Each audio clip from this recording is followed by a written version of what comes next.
All rise.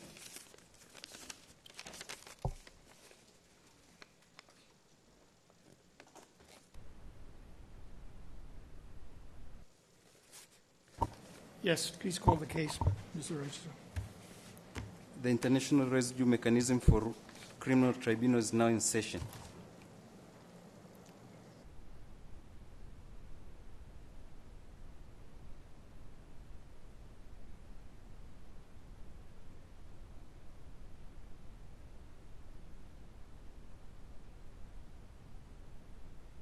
Thank you. Please be seated.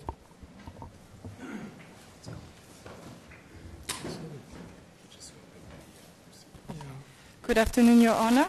This is case number MICT-18-116 in the matter of the Prosecutor versus TURINABO et al., sitting today, 4 June 2019, for a status conference in this case.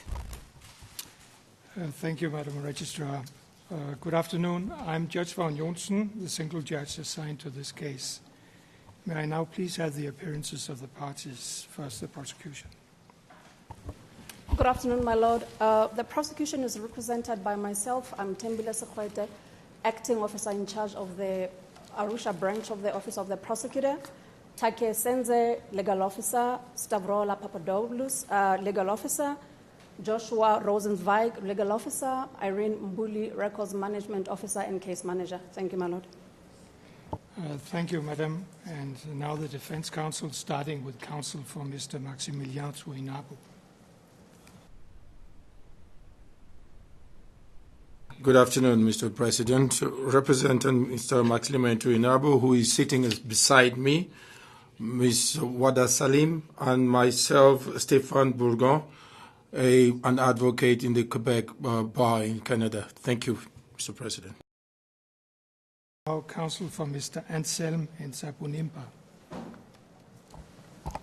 Good afternoon, Your Honour. Jeffrey Roberts and Logan Hambrick on behalf of Mr. Zabonimpa. Thank you, counsel. And now, counsel for Mr. Jean de Dieu NDAGIJlMANA.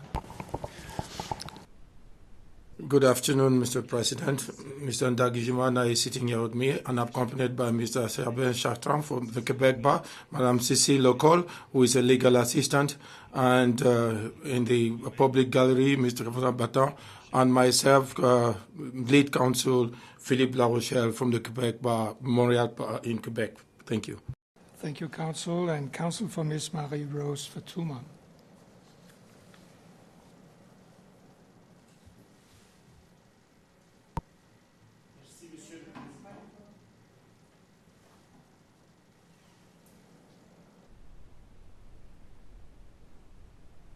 Thank you, Mr. President. I am counsel Gatara Brashama. I am counsel for Ms. Rose FATUMA and accompanied by Justin Habineza, who is an investigator in the defense team. I thank you. I'm sorry. I forgot to state that I am a lawyer of the Rwanda bar. Thank you. Yeah, thank you, counsel. And now finally, counsel for Mr. Dick Prudence MUNYESHULI, who has received written consent from Mr. MUNYESHULI pursuant to Rule 69C to appear at this status conference remotely from The Hague, the Netherlands. Counsel? Yes, Your Honor. Good afternoon. Dick Prudence MUNYESHULI, he is present in the court in Arusha. Kirk Kearns, his attorney, appears via video link from The Hague. Also here in The Hague are pro bono legal consultant Dragan Ivatich, legal assistant Laura Luca, and legal intern Amir Luacham. Thank you, Your Honor. Yeah, thank you, counsel. I would like to remind the parties that certain information in this case is subject to protective measures and confidentiality orders. This includes confidential information that has been redacted from the indictment as to the identity of certain individuals and the basis for the review proceedings in the Encapatoire case. Confidential information should not be disclosed in open session. To the extent a party is required to refer to any confidential information, you must first indicate the need to go into private session to ensure appropriate measures are taken to prevent public disclosure of confidential information. The initial appearances of the accused were held on 13 September 2018. Following that, 2 status conferences were held on 13 December 2018 and 14 March 2019. Today's status conference is being held 82 days after the last status conference, in accordance with Rule 69A, which requires a status conference to be convened within 120 days after the last status conference. The purpose of a status conference is to facilitate exchanges between the parties so as to ensure expeditious trial proceedings, to review the status of the case, and to provide an opportunity for the defense to raise issues in relation thereto, including the mental and physical condition of the accused. I understand that the parties met informally yesterday and had useful discussions on issues relating to the work plan, pending litigation, anticipated litigation, disclosure, and the prosecution case. I have been briefed on these discussions. With respect to procedural developments, I have issued around 70 decisions and orders since my assignment to this case, and 28 since the last status conference. I will recount some of the significant procedural developments since the last status conference now. On 29 March 2019, I dismissed Mr. NZABONIMPA's request for provisional release to a safe house in the United Republic of Tanzania, finding that I do not have the authority to do so. In May, I also denied Mr. NDAGIJlMANA's request for a temporary stay of proceedings, as well as Mr. Fatuma's request for judicial intervention as it pertains to the registry's translation of certain documents into Kinyarwanda. In addition, I have issued 6 decisions related to defense access to material in the possession of the prosecution. I also denied a separate request for an order of mandamus requiring the prosecution to request specific documents from Rwanda, but instructed the prosecution to use its good office to facilitate a defense request for certain materials from Rwanda. Finally, this week, I issued 4 decisions wherein I ordered the harmonization of protective measures applicable to this case, found insufficient justification to order a separate trial for Mr. MUNYESHULI, ordered the prosecution to provide limited additional specificity in the amended indictment, and addressed the registrar's request concerning defense remuneration. I remain seized of litigation pertaining to the February 2019 search of the accused cells at the UN detention facility, as well as the seizure of items from the accused during that search. I will adjudicate these matters in due course. I would now like to briefly go into private session to mention certain matters which are currently still confidential. We are back in public session, Your Honor. Thank you, Madam Arusha. I appreciate the ongoing cooperation from the parties in relation to the issuance of a work plan setting deadlines for trial scheduling. The last draft work plan shared with Counsel suggested pre-trial filing deadlines commence in early July this year and provided a possible start date for early October. Concern about the plan were raised by both sides in informal exchanges, which were shared with me. I have informally indicated to the parties that I intend to maintain this schedule. However, before issuing the work plan, I want to give the parties an opportunity to place any concerns that they might still have on the record, or to raise any new issues that may impact it for my further consideration. I do not intend to deal with the scope and duration of the prosecution case and the modalities for the conduct of the trial today. Discussion on these matters will be appropriate after the filing of the prosecution's Rule 70E pretrial submissions, when there will be a concrete basis for discussion.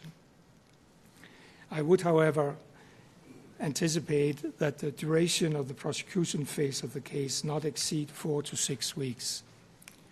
This would include the time needed for direct and cross-examination.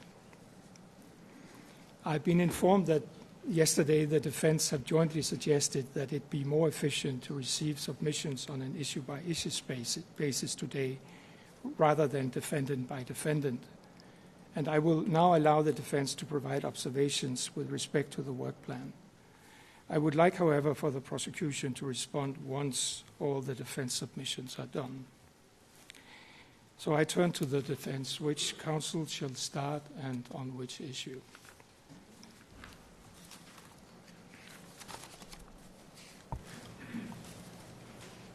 Yeah, Mr. Bougon. Good afternoon, Mr. President. Regarding the work plan, of course, there were discussions yesterday with the senior legal officer of the chamber. For us, I would like to limit my observations this afternoon to 2 points. First of all, is we have 2 critical dates that are important for the defense at this stage.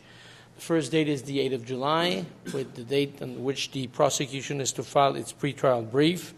And a second very important date is the 14th of August, when the expert reports are due to be submitted.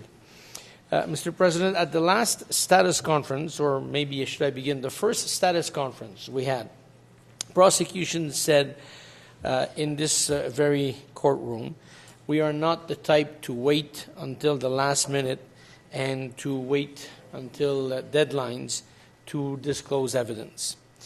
At the last status conference, we were told that the prosecution had met all of its disclosure obligation. Well, Mr. President, we now know that this is not the case, and this has a huge impact on the work plan. We would like to ensure that the trial will begin on 7 October in accordance with the work plan. This is a priority for my client, Mr. TURINABO, and I guess you will hear the same from the other co-accused. But in order for this to take place, it will be important, and I feel like I'm repeating myself for the 4th time, to have the prosecution be more forthcoming in disclosing and meeting its obligations. Mr. President, we have the pretrial brief that is due for 8 July. We respectfully submit that there are no reason why the prosecution is not in a position to at least disclose some of its witnesses before that deadline. And we also believe that the prosecution, there are no reasons that it should not disclose some of its expert reports. It cannot be, Mr. President, that the prosecution has not chosen some of its witnesses. And it cannot be, Mr. President, that the prosecution has not identified and obtained reports from some of its expert witnesses. If we have to wait until 8 July and 14 August, we don't know, but this might create problems, and we want to avoid any such problem. On behalf of my client, Mr. TURINABO, I say, we want to begin this trial on 7 October, and would like all measures to be taken in this regard. I'm not going to say anything on disclosure. I will limit my comments just on these 2 issues. Thank you, Mr. President. Thank you, Mr. Bourgon. Any other counsel who was to address this issue? Very briefly, Your Honour, and I certainly don't propose to repeat what Mr. Bourgon has said, but obviously I fully support and endorse what he has said. My concern, and again without feeling like it's Groundhog Day and I'm repeating the same as I've repeated before, is that there is a choice being foisted onto my accused, my client, that he has to choose between effectively what will be a fair or what will be an expeditious trial. He has a right to both. It's a trite comment, but he has a right to both. And at the moment, I'm slightly concerned that due to disclosure obligations getting later and later, and the chance that we won't actually receive this necessary material till very close to trial, at the same time as we are being, and I use the term loosely, but dumped a huge amount of other information which we don't know whether it's directly relevant for the prosecution case or for our case. We're concerned that there's going to be suddenly, as we get closer and closer to trial, a greater pressure on that date slipping. And as my client mentioned to me yesterday, it was exactly 9 months yesterday since he was arrested. He's already been in detention for that long period of time. And although we are getting closer and closer to the anticipated date of the 7th of October, that still seems a long way away for him, quite understandably, and he would be, all things being equal, happy to have started earlier. But that does depend on the prosecution fulfilling its obligations. And I do note that in relation to the first iteration of the pretrial work plan, when the prosecution was expected or suggested to file its pretrial brief in April, there was no opposition from the prosecution to that. They didn't seem to have any problem with filing their pretrial brief and their list of witnesses by April. As you know, obviously you've since issued a decision restricting and reducing the size of the case, thereby making their task even easier. So I don't quite understand why it's therefore still they require right up until, I believe, the 8th of July to provide all this information. As I mentioned yesterday, in my mind, these are deadlines. This is the ultimate date that they can provide this information. But as my colleague has said, there's no justification for why they have to wait until that last date. Any information that can be provided in relation to any of their obligations, whether it be expert reports, list of witnesses, or even translations of material, translations that they submit as they go along and that information is provided, provide that to us straight away as well. There are steps that they can take as professional colleagues across the courtroom to assist us in preparing for that court date of the 7th of October. And if they don't, there is a severe risk that that will obviously be slipped or slip. So whilst I don't have any specific comments on the deadlines as set out, it's very much how they are interpreted by my colleagues across the courtroom, and what steps will be taken to ensure that they are done so effectively and efficiently. So obviously what I'm personally suggesting is that it's not simply enough to have the dates, but there must be a willingness to do everything possible to disclose material in advance of those dates and to keep an eye on what's been disclosed and when, so that expeditious decisions can be taken by Your Honour if any problems arise in relation to that material. And I'm hoping there won't be. I'm hoping that on the 8th of July we get everything and we get it in the format we would like. But from past experience of many other proceedings, that hasn't always been the case. So obviously the earlier we get any issues, we can also raise earlier. So that's nothing more than that. The deadlines I'm quite happy with as they are, although obviously in light of the concerns of the length of duration of my client. But it's very much how they are interpreted and how they are enforced by Your Honour that will, I would say, have the greatest impact on whether we can stick to that schedule or not. Thank you, Mr. Roberts. Any other observations on the same issue? Yeah, Mr. Arusha.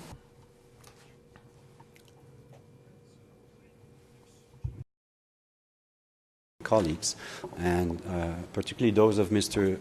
Roberts, it's really the case that we have to make tough choices between an expeditious and a fair trial here. And my client also can't wait for this trial to happen and is hopeful that we can respect the date that are set up now in the work plan so that this trial could start in early October. Roads can be bumpy in Tanzania. I know that it might be difficult to get there, but we still can work on it. But for the reasons that follow, I have some specific observations that I want to make, some specific issues that I think present a real risk for this trial to derail, and which to some extent, accepting that roads can be bumpy, and as far as I'm concerned, and when I'm discussing it with my client, are more akin to make me feel like I'm falling off an airplane without a parachute. And I have 5 different issues which I think are really important, and I will start. My colleague, Mr. Roberts, briefly mentioned data. We are, as we speak now in this court, 1.8 terabyte of data is being put on hard drive. 1.8 terabyte of data. That's material that was seized when the accused were arrested back on 3 September 2018 in Rwanda. I would invite you to look at the first document I have provided you earlier. If we can briefly go into a closed session, because this is a confidential letter. Madam Registrar, please close the session. We are now back in open session, Your Honor. Thank you, Your Honor. Yesterday during our meeting, we were all together, I think in good faith, exploring ways of trying ways and of making this trial lighter and maybe exploring possible admissions. And the topic of attribution came on the floor. And the prosecutor thought that maybe this is an area where the defense could make some admissions. The attribution is simply the exercise of being able to say with certainty that a given phone number belongs to a certain person. In the mandamus decision that you issued on 13th May, you ordered the prosecutor, I'm willing to make those admissions, simply you ordered the prosecutor to provide us with the material that allowed Rwanda and eventually them to say that a given number belongs to a given person. And we have a little disagreement over the interpretation of that decision, so let's work from the prosecutor logic for this morning, for this afternoon. They're supposed to send an RFA to Rwanda to get that material.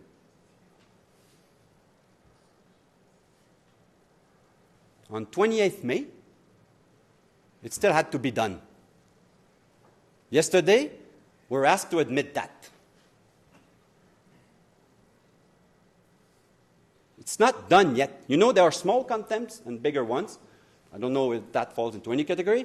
It's an oversight as far as the prosecutor is concerned. I will accept that for now. I will not request an amicus to investigate that. I don't think it's necessary. But still, there should be more diligence.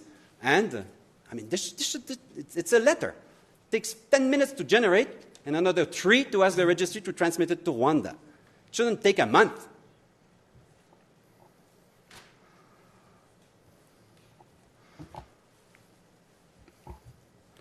The next issue, and that's a major one, the intercepts.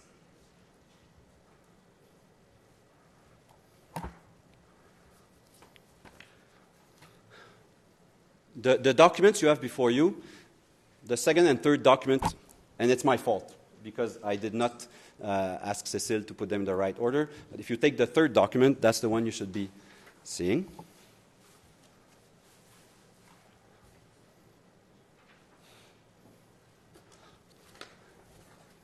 That's the RFA.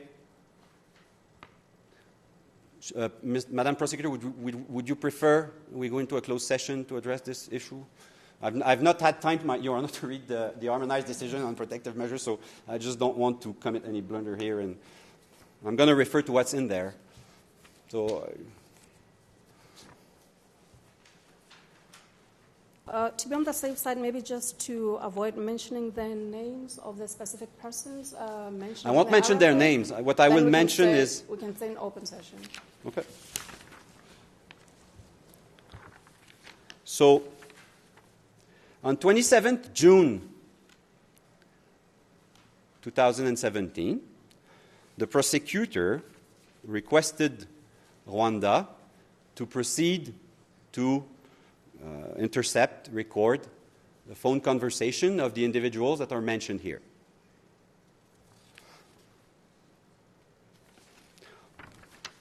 Important to note on the second page, on the third paragraph,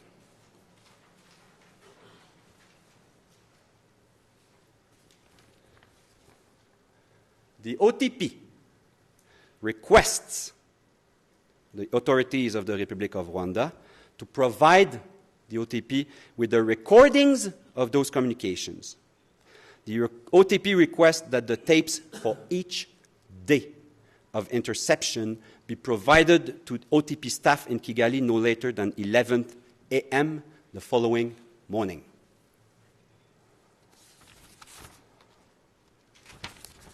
Two years later, we're still running after these intercepts.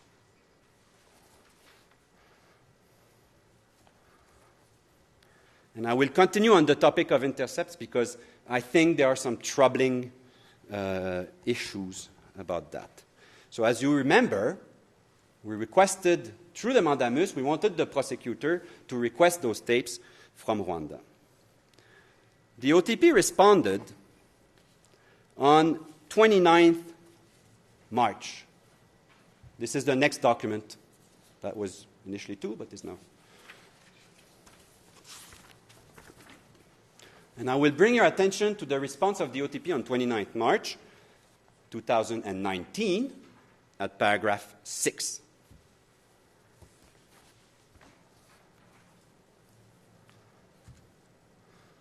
The only existing correspondence with the government of Rwanda in respect of obtaining the material sought in the motion is an RFA dated 27th February 2019. The prosecution attaches this document to this response as Annex A and will disclose it formally shortly. On the face of it, at this point in time, it sounded somewhat negligent not to have requested those tapes earlier. Well, that is not exactly true, Your Honor.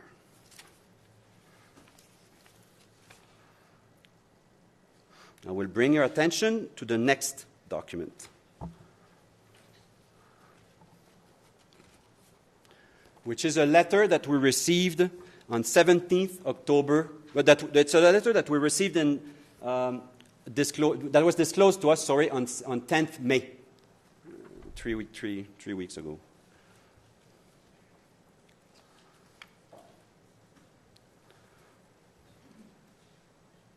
In this letter that Mr. Marcussen is sending to Rwanda,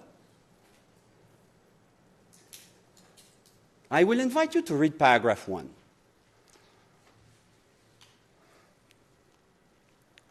They are requesting Rwanda to transmit electronic evidence. I'm not privy to the litigation that was going on there that had them request a stay of the 9th October 2017 deadline for disclosure to the defense that I mentioned to you. That's something maybe the Ngirabatwari people can sort out. But what they mention after that is now that they have a deadline on a related matter. So what appears here is that he's discussing with Mutangana the outcome of proceedings in the Ngirabatwari review case. And when you go the next page, item number 2. Voice recording of intercepted telephone communications, including in the report dated 21st July 2017, have not been received. Further, for the reasons discussed, clearly not in this RFA, it would be preferable if the MICT prosecution could be provided with all telephone communications to and from the intercepted numbers for the relevant periods. So, maybe just another oversight. But when they responded on 29th March that there was no other correspondence to Rwanda to obtain that material, let's just put it that way, that was not exactly corresponding to reality.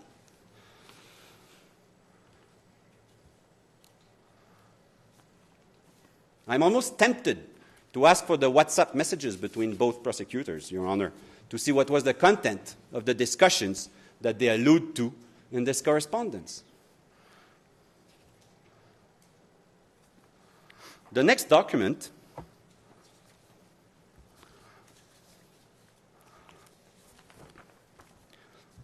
is a heavily redacted letter of 17th November 2017.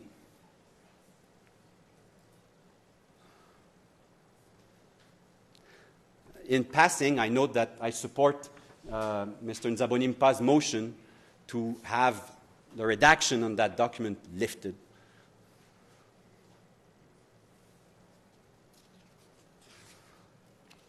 And what this letter we received this time last Friday, I think, or last week, very recently. This is another correspondence between the prosecutors. And when you look at this correspondence, at Annex 2,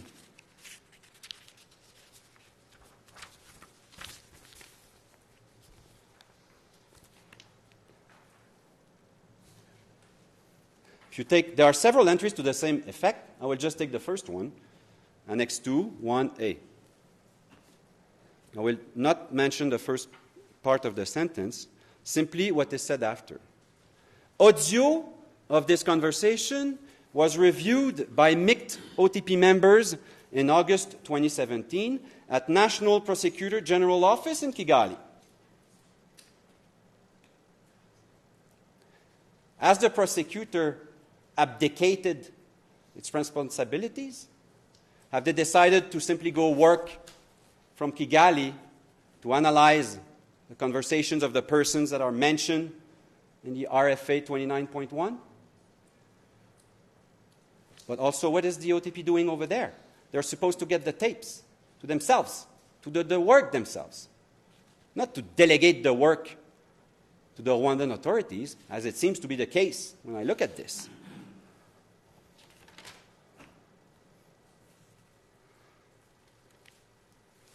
It's and I note in passing that after opposing our motion for the mandamus, the OTP did exactly as we were asking them. They requested the tapes from Rwanda. The next document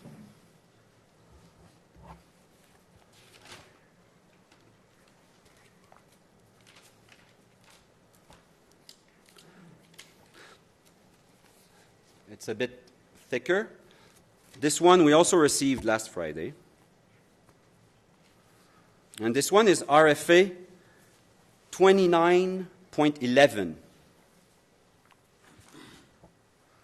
dated 29th April 2019. You know what this is? This is the prosecutor finally requesting the tapes from Rwanda. And just to give you a sense of what you can do with CDRs, when you look at that, all the tables that are attached to that RFA, this is the kind of analysis you can do with CDRs that we were not able to do so far because did not have them. But you can know by taking conversations in a given period between two individuals and comparing with what we have received, exactly how many conversations you are missing for the period during which they were intercepted.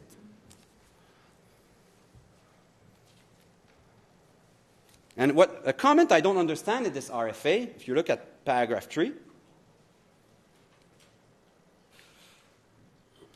on 28 March 2019, it was confirmed to the OTP that Rwandan authorities are in possession of additional wiretaps from this period that are covered by the OTP's request. What is that? They're not even aware that they're missing stuff up to that point.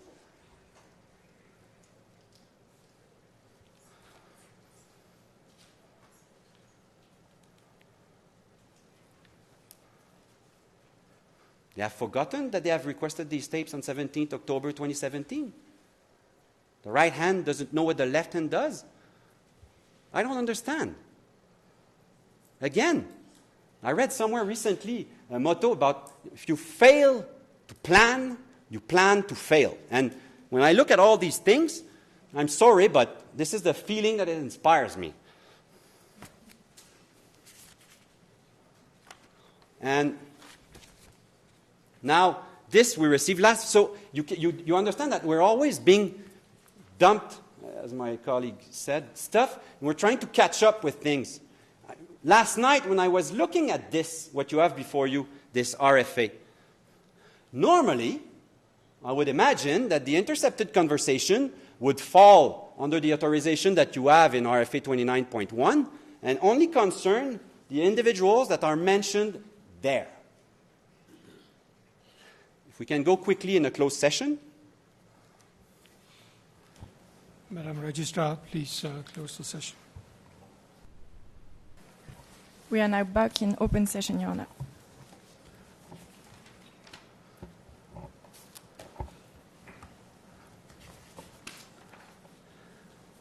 The last issue I want to raise is, or rather concern, The last document that you have before you, it's RFA 065.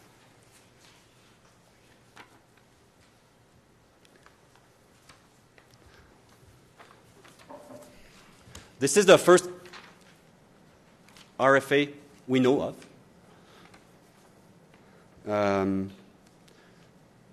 that was generated in this case. And it contains a request at number 6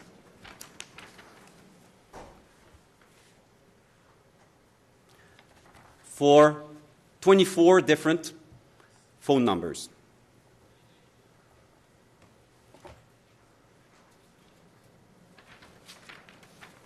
That's on 26th September 2016.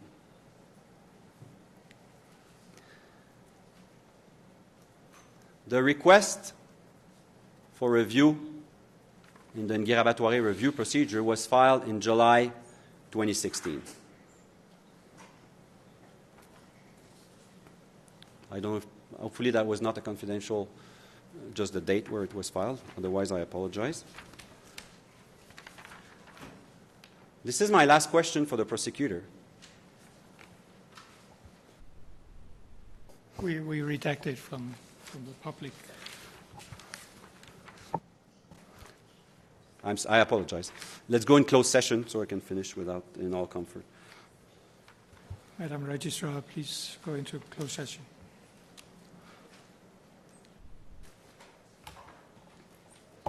We are back in open session, Your Honor. So, Your Honor, I think you will agree with me, at least, that there's a bumpy road ahead of us.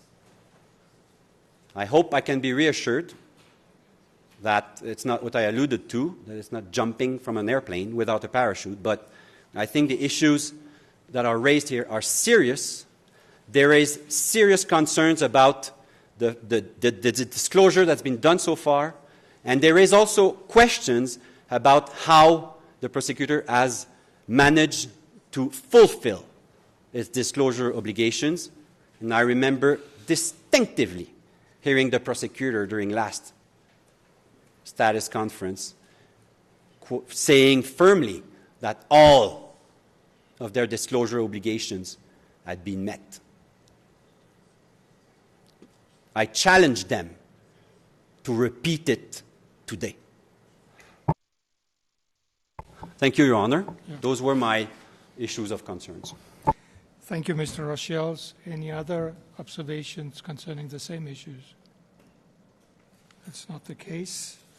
Any other issues on the defense side? Yes, Mr. NDAGIJlMANA.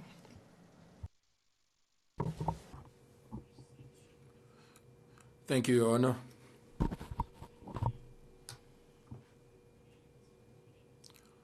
I am talking on behalf of my client, Rose FATUMA.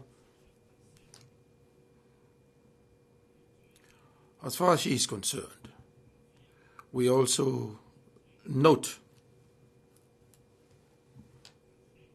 as my learned colleague has already demonstrated, that there are a good number of difficulties as concerned disclosures. You would realize, Your Honor, that disclosure of documents covered by Rule 71 of the rules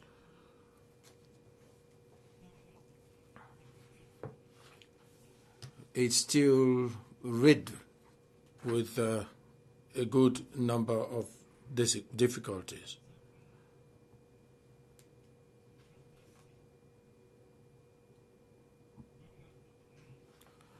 Your Honor, we have sent quite a number of requests to the prosecutor regarding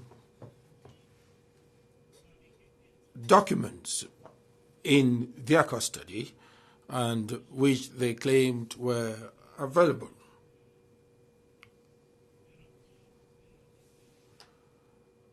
this was a report from an investigator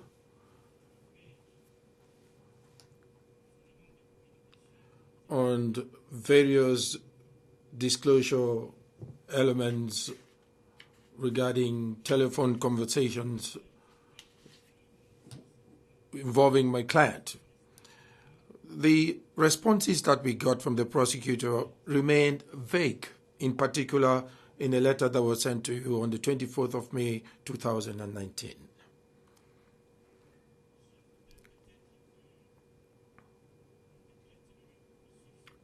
I would perhaps request a closed session for this issue, because this is has to do with an expert report on the 4th of February 2019.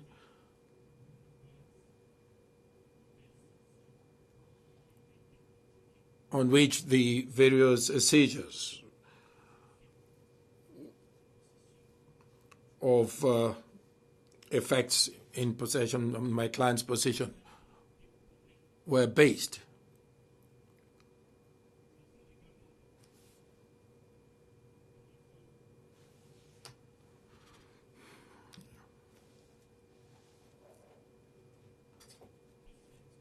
Still talking about the prosecution, we deplore the fact that we requested to inspect material that had been seized from our client at the point of arrest, and in particular her telephone. We were sent a partial report of the extraction from this material, but we have still not received everything we wanted, because the entire report has not been transmitted to us.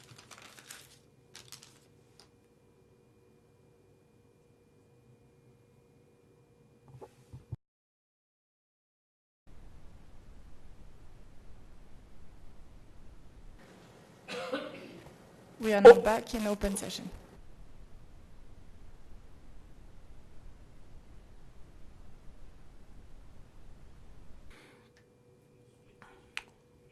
Considering all this, Your Honor, we would like you to take drastic measures, even exceptional measures, which can make it possible for us to receive within reasonable time the material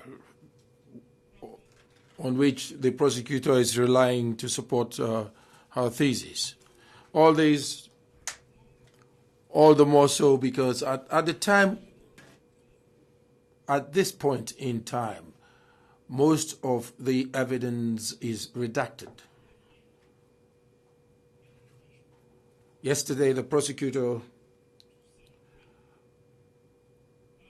pledged that everything would be ready as soon as possible on the dates that have been stated. But we should not lose sight of the fact that the prosecutor's investigation started since 2016. And from 2016 to this point, the prosecution continues to carry out investigations and to promise disclosures or promise documents that have not been disclosed. And even when they are disclosed a few hours before or the night before the status conference. But we should take into account the time that the defense has after the 8th of July. We just have virtually 2 months, whereas the prosecutor has had 3 years, in fact 4, to prepare the prosecution case. You would understand, Your Honor, the consequences that this kind of situation can have as far as equality of arms is concerned.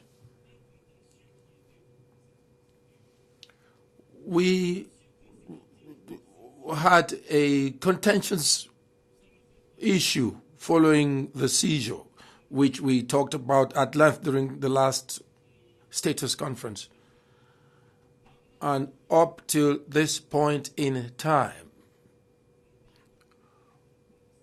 answers have not been sought to a good number of the issues that were raised, and also concerning disclosures, because I consider that a disclosure which is not made is as good as late disclosure. That is what I have to say, Your Honor, about our concerns as far as disclosures are concerned, and would like to request that exceptional measures should be taken so that disclosures should not be done haphazardly but fully, so that our client can be able to prepare her case properly. That is as far as disclosures are concerned. That is the small contribution that I intended to make in addition to the statements that were made earlier and which I totally support. Thank you, Your Honor.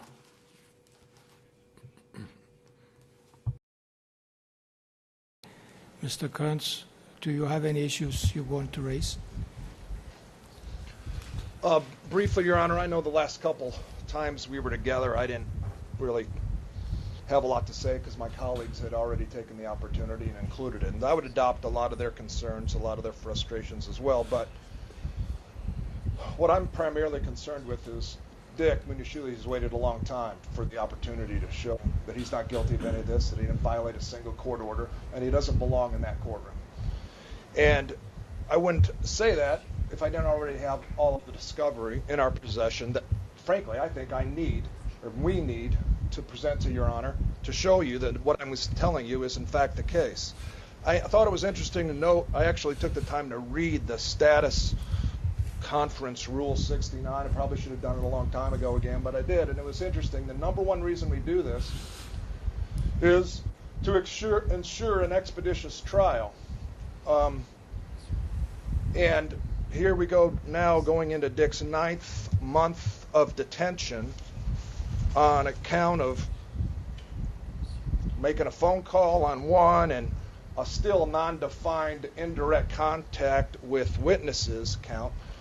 And I believe the court issued an order, a decision that said, hey, prosecution, amend it so we know exactly what you're talking about. Amend this, what do you mean by this indirect contact? And they were kind enough to add 2 words, through telecommunications. Well, we kind of already knew that, but that's how they've fixed that issue for us, is to add 2 words to the new indictment that talk about through telecommunications he had indirect contact. But the reality is we have our evidence. We know what happened, what didn't happen.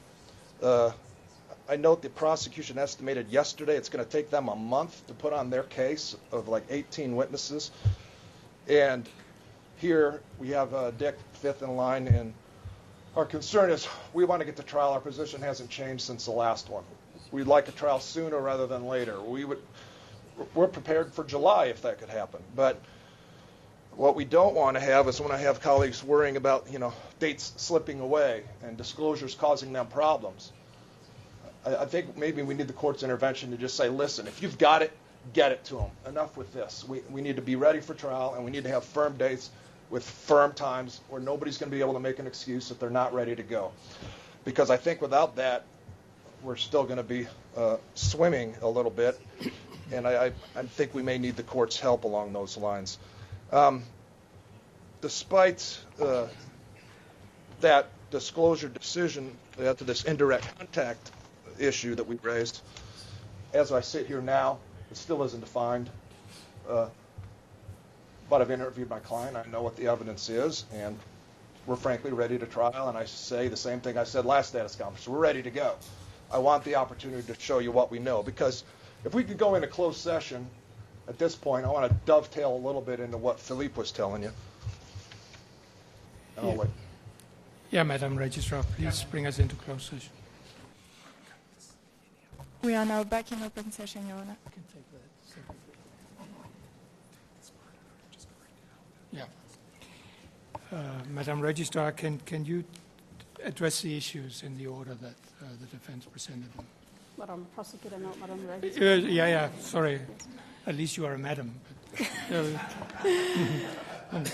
Thank you, Your Honor. Yes, I will start in the order in which the issues were addressed my learned friends for the defense, and at some point, in as far as concerns particular disclosure issues, I will hand over to my colleague Take Senze, who has been dealing with all disclosure-related requests, either by way of motion and correspondences coming from the defense. My Lord, in as far as concerns the work plan, the prosecution is ready to proceed with this trial according to the dates set up by the work plan as you distributed it to us. And in fact, the prosecution is on course to finalize and submit its pretrial brief on the 8th of July as requested. The prosecution is also on course to finalize all other filings as stipulated in the work plan. We are hearing concerns from our learned friends that there is no reason why we cannot disclose some of our witness lists before the deadline. And further, that waiting might cause problems, but we are not being told what those problems are, and we are not being told why the prosecution has to be subjected to disclosing information before the deadlines as stipulated in the rules. All trials before this chamber and before the mechanism are done in accordance with the rules, and there are certain deadlines set in the rules. And if Rule 70E says certain deadlines within which the prosecution should be expected to file its witness list and its witness statements, then the prosecution should be allowed to file in as long as it is not in violation of any of those deadlines.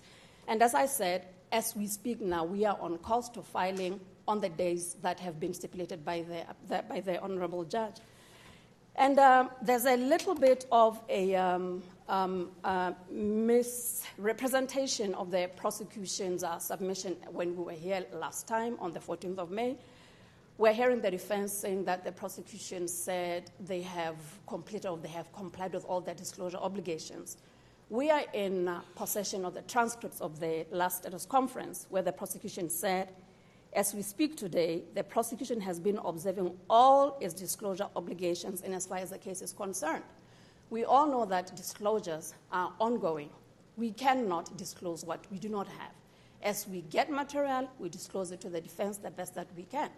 And it is a little bit of a misrepresentation to suggest that the prosecution said it has complied with all. What the prosecution said is that it has been observing and it continues to observe even post-14 March 2019. So we stand by the statement we made on that day. We are still on course and on observing all our disclosure obligations. Like I said before, Mr. Senze will give us all the details, if it's necessary, of what we have disclosed, under what rule, to which accused person, and in accordance with what rule.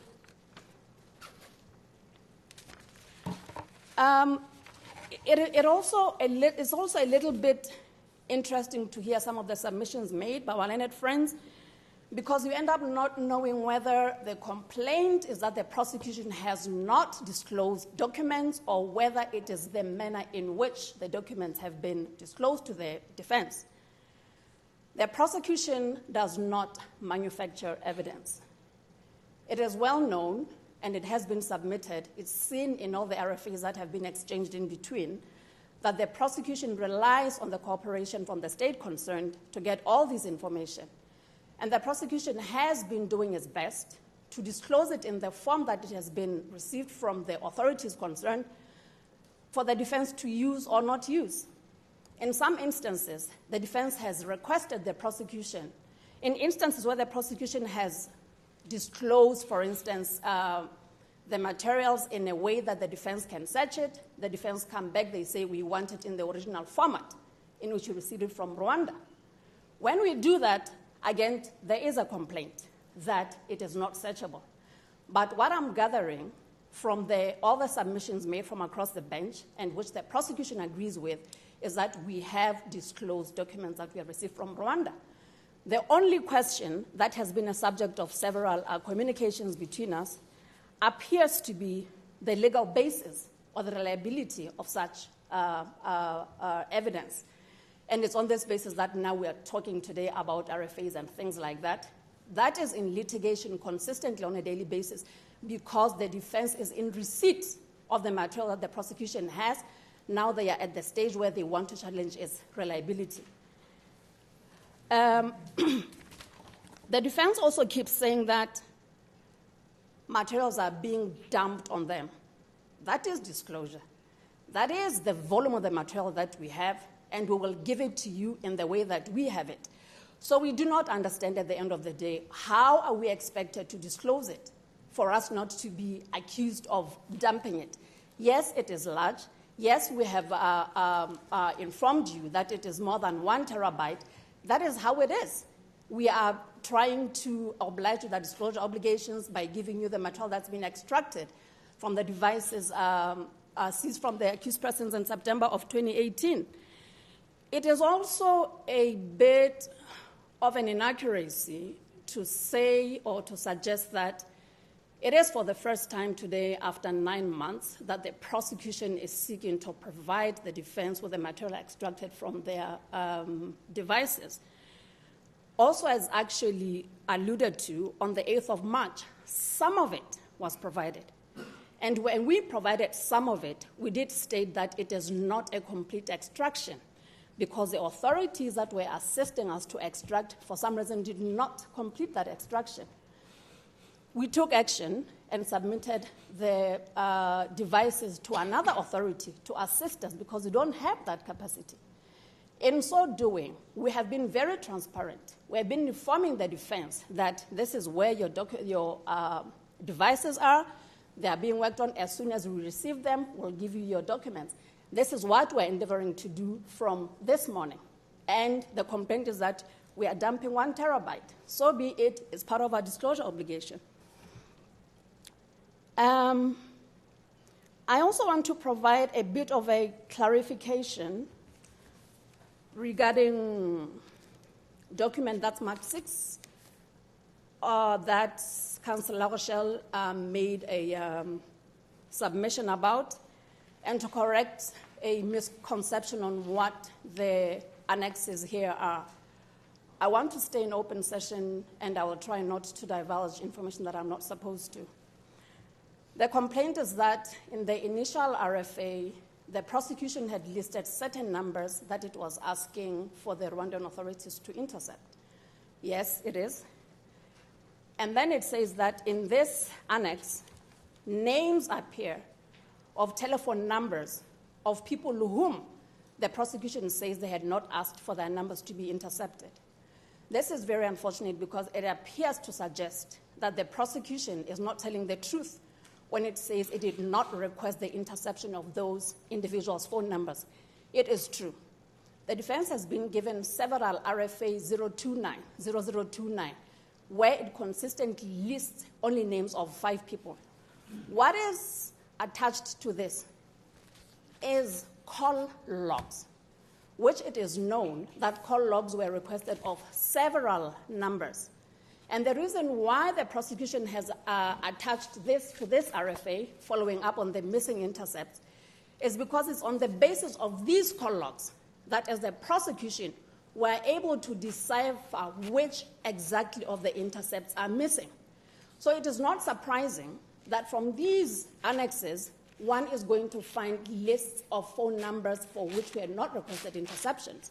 And if you pay attention to the last column, there's N and there's Y. And the phone numbers that you made reference to, Counsel Arusha, is a no. No means we don't have interception for that, and the reason that we had never requested it. But this is not an indication that we had requested and we did not give. It is an indication that based on the call logs that we have, we don't have interceptions for the columns that are written no.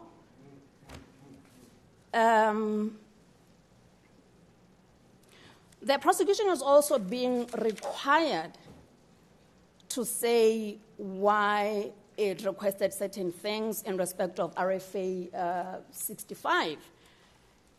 And with all due respect, it is not for the defense to seek to ask the prosecution why it is investigating matters that it is investigating.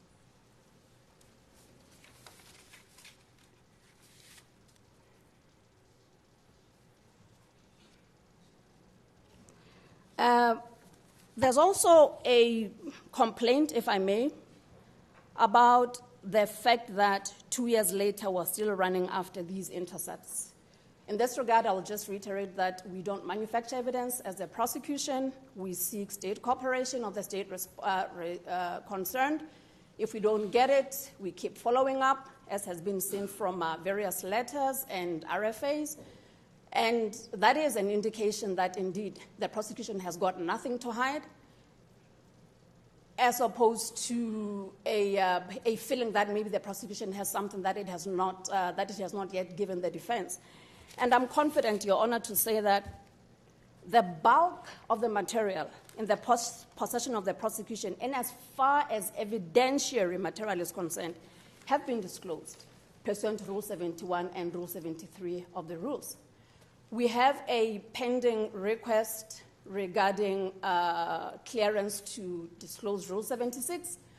The only other things that are pending disclosure in as far as evidentiary material is concerned will be reviewed following the decision of 3 June, which was the decision of yesterday, on the basis of which the prosecution is going to review again its record of materials to see what needs to still be redacted, what still needs to be withheld on the basis of the existing protective measures. And the rest of the ongoing litigation is only regarding the legal basis of reliability of the prosecution evidence, and it arises because the defense has received material, and now what they're wanting to see is whether it was legally obtained or not.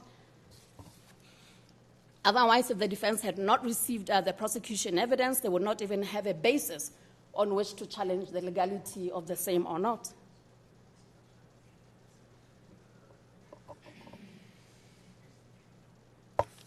I will now hand over to my colleague, Mr. Senze, to respond on some of the challenges of statements made on our disclosure records. Thank you, my Lord. Mr. Senze, you have the floor. Thank you, Your Honors. Good afternoon to everyone. Like my colleague has said, and I think counsel in The Hague acknowledged, the prosecution can only provide to the defense what is in its possession, and that is previewed in the rules. We have heard today from defense counsel a lot about what has not been provided, without specifying whether they are aware that it is in our possession and has not been provided, therefore violating the rules. But we have not heard about all that they have received since September 2018. So it is important to put on the record what we have disclosed to the defense so far. And according to our records, we have since September 2018 disclosed material of the size of approximately 112 gigabytes. Approximately 44,000 files have been provided to the defense in disclosure. Different amounts depending on the accused in the case. And they have also acknowledged that as early as the 31st of May 2019, we indicated that we have an additional 1.81 terabyte of material to disclose. Now, this material may not entirely be additional. Some of it would be material that had been previously disclosed, especially in relation to material extracted from seized electronic devices. We only recently received that material from the forensic expert, and we diligently informed the defense that this was available, and we are in the process of making that material available. in the format that we have received it. Your Honors, we should also indicate that the prosecution has even gone as far as disclosing to the defense internal work product, analytical work product prepared by the prosecution in the preparation of its case, simply to help the defense, provide some assistance to the defense in the preparation of their case. We are not obliged under the rules to make these disclosures, but we have agreed to be accommodating to a certain extent. The record should reflect our good faith in that regard. Your Honor, we have so far responded to at least 100 correspondences from Defense Counsel relating to requests for disclosures.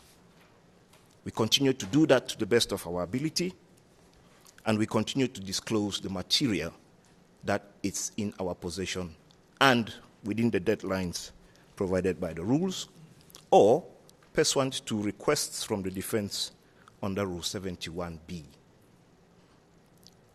We maintain our commitment to do that throughout this trial. Having put that on the record, Your Honors, I would proceed to address a few concerns raised by counsel, especially in relation to the call data records, the intercepts,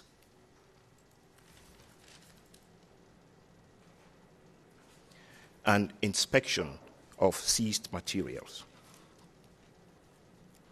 In relation to the intercepts, we've heard a lot of complaints about how the prosecution has not provided the defense with all the intercepts. My colleague has already said that the prosecution relies on its interlocutors for evidence. We ask for it. When we receive it, we assess it, we process it, and we disclose.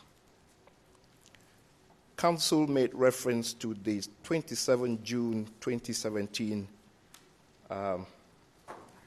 RFA.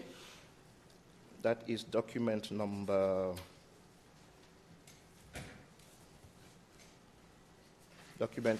3, I think, in its folder,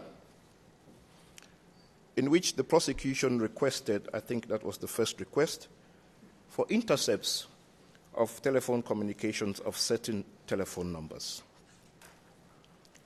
Now, counsel went on to relate this request to a prosecution statement where we indicated that this was the only, a filing in which the prosecution talked about having sent one communication in relation to request for intercepts, according to counsel. I'm trying to find that document.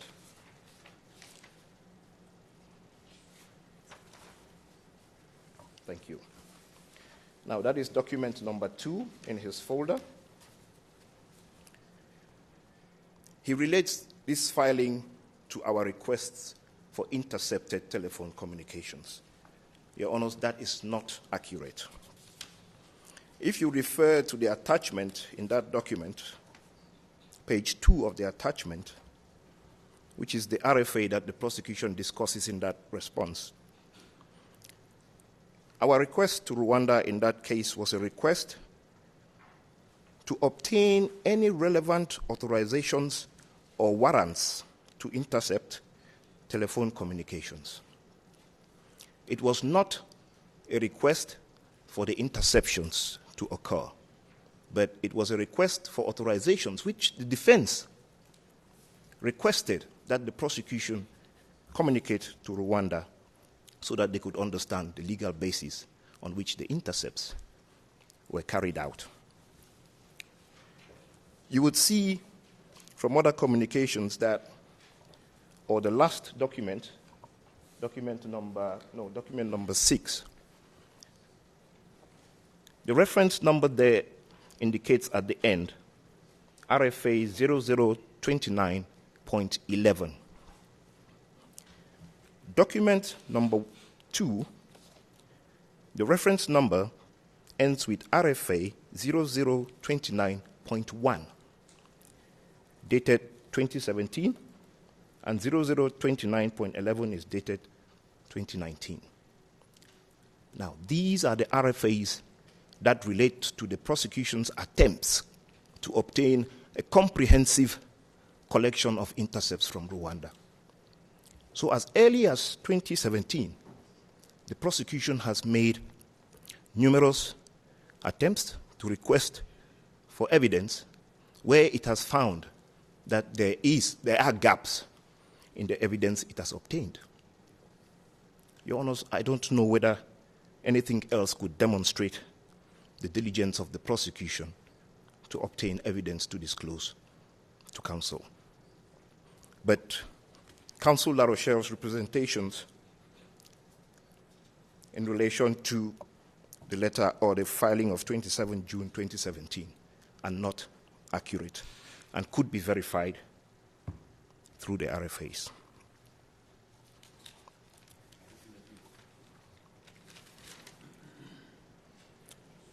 I also promised to talk about the CDRs, or what we call data records. Your Honors, we've received numerous call data records from Rwanda. We've disclosed them in PDF format. We've disclosed them in Excel formats. And I believe Excel formats are searchable. But the defense consistently complains that the prosecution has not disclosed material in searchable format. We are taken aback by these complaints. It seems to us that the defense wants the prosecution to analyze the call data records and then provide the defense with its analysis of those records. That does not constitute disclosure. Having said that, I already indicated that we have provided them with Excel sheets of some analysis that the prosecution has made in this regard, in spite of us not being obliged to disclose that. Counsel again talked about some analysis that Mr. Ngirabatware's team may have prepared. I'm afraid we did not quite understand whether he was saying we had prepared some analysis and provided to Mr. Ngirabatware, or whether Mr. Ngirabatware had invested resources to analyze the call data records, and we have not given him that analysis. It is not clear to us. But for the prosecution, we have provided the call data records, and we have provided our internal analysis of some of those records. I'm afraid we are not sure what else to do in that regard. Finally, in relation to requests for inspection of the seized devices, we have addressed these matters with defense counsel in various correspondences. And we have consistently indicated that the prosecution submitted these devices for forensic extraction, meaning that the devices were not in the possession of the prosecution at the time they requested inspection. And we promised in those correspondences that as soon as those devices are returned to the prosecution, we shall make arrangements for inspection sessions with defense counsel. You would see that we only recently received extractions from the forensic expert. This means we are drawing close to the time when we will be able to provide counsel an opportunity to inspect this material. I'm afraid complaining about this situation for too long may not help advance the process, but the prosecution is committed to ensure that this inspection process can happen as soon as possible.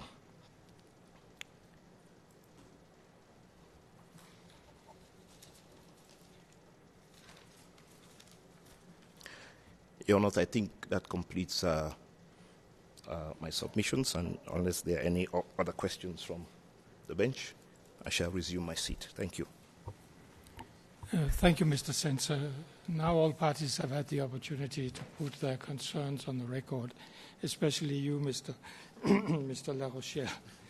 So if you have any reply, please make it as short as possible.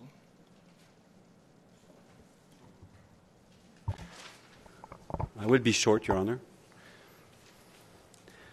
I think the prosecutor has failed to grasp some of the issues that I have raised, and I think I just want to be clear here that what we're talking about is well understood by the prosecutor. The first issue was document number 6. RFA 29.11. So that document was sent by the OTP on 29th April 2019, and it is clear from the second page that they are requesting missing intercepts from, and the RFA 29.1 is mentioned on page 2. The missing intercepts that were generated following intercepts, the RFA 29.1. The list at the end covers the month of July, August, and September 2017, the date for which the authorization was granted. And what I'm saying is that you can see the names on RFA 29.1. They all correspond to the names you find in the lists, except for the conversations I have alerted you to, whose names are not mentioned at all.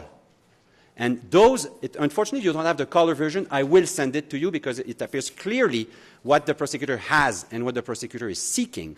And the conversations from the unnamed witness, unnamed people in the RFA are sought. So there is we have not received any RFA seeking conversations or intercepts of these people. So why do they figure in the list of missing intercepts? This is the question that they have not answered. That's for this RFA. The next issue is the prosecutor now boasts that they have dumped material on us that we don't know, that according to the documents I have, they had in their possession for 9 months. I wouldn't boast something like that because what we are being provided with today is the raw data. So I'm sorry to say that there's nothing to be proud of in waiting several months before providing raw data to the defense. Nothing. You know, they're hiding themselves between state cooperation. We don't have it. It's stored in another country. We cannot provide it to you, Your Honor. Let me say this. On 27 June, when they wrote to Rwanda to request the intercepts, do you know how much time it took for these intercepts to actually start? 3 days. From 1st July, they were at work intercepting. 2 years later, we are still waiting. So state cooperation cannot be a one-way street where what the defense needs, it's systematically deprived of, and what the prosecutor needs, they get in 3 days. And we filed a motion dealing with that topic, and at this point, the only honorable thing to do for the prosecutor is to join it so that we can formally request it from Rwanda. And I will finish with the attempt of the prosecutor to defend themselves from paragraph number 6, where they claim clearly another issue that they have not understood. Paragraph 6, in response to request for an order to obtain that intercept, says, and that's on 29th March 2019, we have only this correspondence that is attached at the end, and that deals with another topic, completely different. So I don't know why it's even raised in this court. The issue here, they claim that they have not have any correspondence with the state to obtain the intercepts. The 2 letters that are the next document show that they were trying to get these from at least 2017. Now, what we hear is that there are numerous such requests, which stresses the emergency of making a formal request for cooperation to that state so that this missing material be provided to us, to them. They still need to see it, analyze it, decide. We want it, and we don't want to wait for them, again, to have the opportunity to wait for 10 months before they can be safe and sound and think that they can provide us with that material. So, in reply, this is what I would say. Thank you, Counsel. Any very short reply? Nothing further, Your Honor. We stand by the submissions we made this afternoon. I thank you. Thank you, Madam Prosecutor. And now I would like to inquire whether any of the accused have a health concern that they would like to raise. If you wish, this discussion can take place in private session, or if you wish to raise the matter as an ex parte, it will be considered in a separate session after the end of this conference. Last time, Mr. NDAGIJLMANA, you wanted an ex parte discussion about certain issues.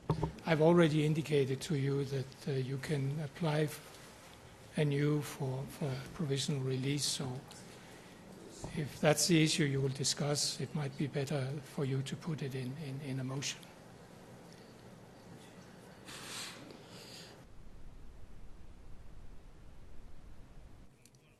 Thank you very much for giving me the floor, Mr. President. In fact, it was a matter of raising issues ex parte, but after consulting my client, we found it necessary to set aside this matter and take it up with the management and the registry, as well as, especially with the registry and possibly also with the detention facility. And this would therefore mean that I would not be raising any matters ex parte, but rather there's another issue which we hold dear to our hearts, Mr. President, and that is the systematic searches that my client has been subjected to since the 7th of February. She has been searched not less than on 3 occasions. And if these searches were to be in conformity with the rules of procedure and evidence, we would understand. But, Mr. President, these are searches that are generally taking place in her absence. And when a search is carried out in the absence of the person concerned, this raises a certain number of issues, and we raised these issues and we conveyed them to the detention facility management, especially the search which took place on the 1st of May. I think we require legal foundations for that search. What was the necessity for it? Who ordered this? The identity and the titles of the persons who effected that search, and any other person present, and the results of that search. Mr. President, to date, we have received no response from the commander of the facility, except for him to say that these searches were done in accordance with the rules. Now, this left us a bit askance, Mr. President, because when we believed that this response was unsatisfactory and had a lot of shortcomings, we therefore seized the registry since the 13th of May, and to date, I repeat, we have not received any response. Here, Mr. President, we would like exceptional and serious measures be taken so that this situation can cease. If there are to be searches, if it's a search which is legally based and which is necessary, at least our client should be allowed to be present so that she can verify what is being searched, because there can be a search taking place and there may be elements on which the client is depending for her case may be seized. And you will understand the problem that may raise when it comes to preparing the defense case. We would hope that a response be given at these levels that we've mentioned earlier, because if this kind of behavior, this kind of conduct continues, all that we are trying to do and say about disclosure, fair trial, all we are saying about the right of the defense will be vain words. Mr. President, that is our small concern that we'd like to share with you.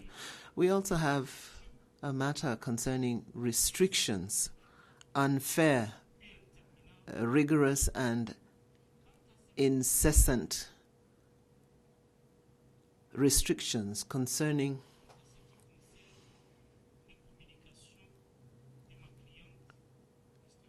communications of my client. If you want to be more specific now, we need to go into a closed session. Or have you finished your remarks?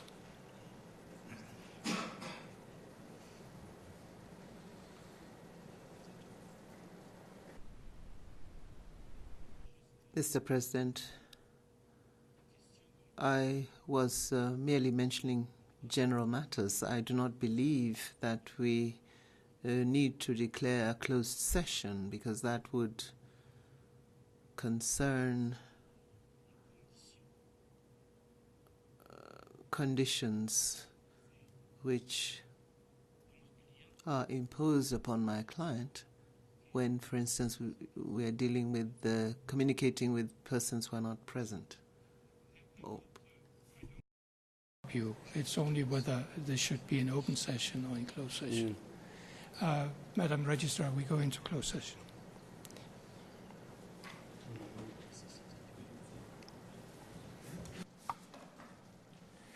This brings us to the conclusion of the status conference today.